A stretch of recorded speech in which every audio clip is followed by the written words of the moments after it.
1939 සැප්තැම්බර් 1 වනදා ලෝක ඉතිහාසයේ අඳුරම යුගයක් ආරම්භ වුණා. එදා උදෑසනම ජර්මනි හමුදා අසල්වැසි රටක් වන පෝලන්තයට හදිසි ආක්‍රමණයක් ආරම්භ කළා. මේ ප්‍රහාරයත් සමග ලෝකයම ඉතා විශාල හා විනාශකාරී යුද්ධයකට ඇදවැටුණා.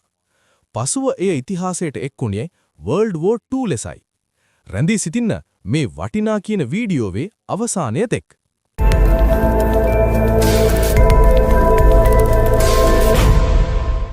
නමුත් මේ යුද්ධය එක දවසක හදිස්සියේ ඇති වූ එකක් නොවේ. ඒකට මුල් වුණේ වසර ගණනාවක් පුරා ගොඩවුණු දේශපාලනික, ආර්ථික සහ සමාජික ගැටලු. ඒවායේ මුල හොයාගන්න පුරුවන් පළමු ලෝක යුද්ධය අවසන් වූ කාලය දක්වා. 1918 දී අවසන් වූ වර්ල්ඩ් වෝර් 1 ලෝකයට විශාල විනාශයක් ගෙනා යුද්ධයක්. ඒ අවසන් වූ පසු 1919 දී අත්සන් කළ ට්‍රීටි ඔෆ් වර්සෙල්ස් ගිවිසුමෙන් යුද්ධයේ පරාජිත රට වූ ජර්මනියට දැඩි සීමාවන් පනවනු ලැබුවා. මෙම ගිවිසුම අනුව ජර්මනියට විශාල යුද්ධවන්දියක් ගෙවීමට සිදු වුණා. ඔවුන්ගේ හමුදාව දැඩි ලෙස සීමා කළා. තවද ජර්මනියට අයත් වූ භූමි ප්‍රදේශ කිහිපයක් වෙනත් රටවලට ලබා දුන්නා. මේ නිසා ජර්මන් ජනතාව අතර දැඩි අසතුටක් සහ අපහාසයක් ඇති වුණා. බොහෝ ජර්මන් ජනතාවට මේ ගිවිසුම අසාධාරණයක් ලෙස පෙනුණා. මේ අතර 1920 සහ 1930 දශකවලදී ජර්මනියේ ආර්ථිකය බිඳවැටුණා. විශාල මහ දුර්භික්ෂයක් සහ රැකියා හිඟයක් ඇති වුණා. මුදල් වටිනාකමත් බොහෝ ලෙස පහළ ගියා. මේ තත්ත්වය තුල ජනතාවට ශක්තිමත් නායකයෙකු අවශ්‍ය වුණා.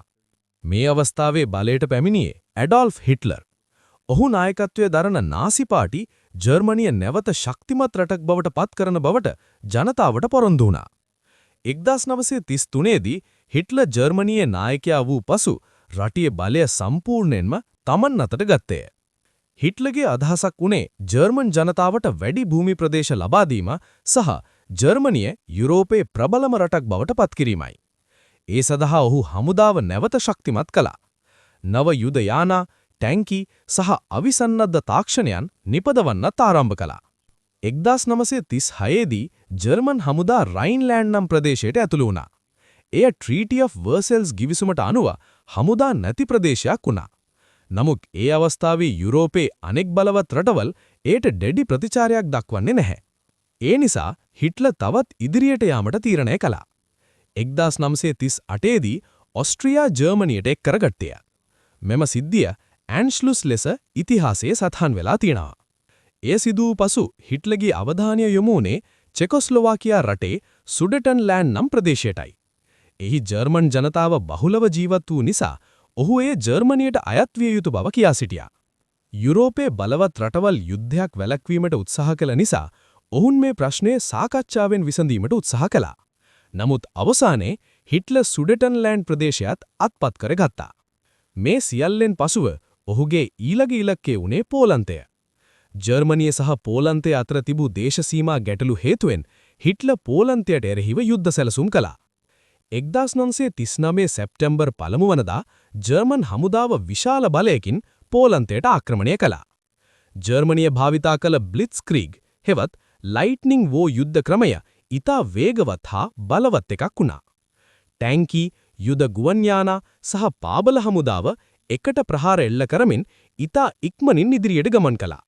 මෙම ආක්‍රමණයට ප්‍රතිචාරය ලෙස යුනයිටඩ් කිංඩම් සහ ෆ්‍රාන්ස් ජර්මනියට එරෙහිව යුද්ධ ප්‍රකාශ කළා. එවිට ලෝකයම විශාල ගැටලුමකට ඇදවැටුණා.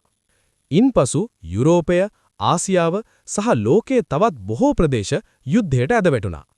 ජපානය සහ ඉටලිය ජර්මනිය සමග එක් වුණා. එමෙන්ම යුනයිටඩ් ස්ටේට්ස් සහ සෝවියට් යුනියන් වැනි බලවත් රටවල් පසුව යුද්ධයට එක් වුණා.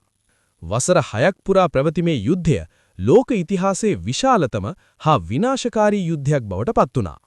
නගර විනාශ වුණා, රටවල් කඩා වැටුණා සහ මිලියන 60කට වඩා වැඩි මිනිසුන් ජීවිත අහිමි කළා.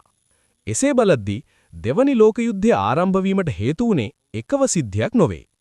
පළමු ලෝක යුද්ධයෙන් පසු ඇති වූ අසාධාරණ ගිවිසුම්, ආර්ථික අර්බුද සහ බලය සඳහා තරඟ කළ නායකයන්ගේ තීරණ මේ සියල්ල එකට එකතු වීමෙන් ලෝකයේ නැවතත් විශාල යුද්ධයකට ඇදවැටුණා. ඔයාට හිතන දේ පහලින් කමෙන්ට් කරන්න යන්න. මෙම වීඩියෝව හොඳයි නම් අපගේ channel subscribe කර ඊට එහා පැත්තේ තියෙන bell icon එක ඔබලා all click කරලා අපගේ තවත් වටිනා videos නරඹන්න.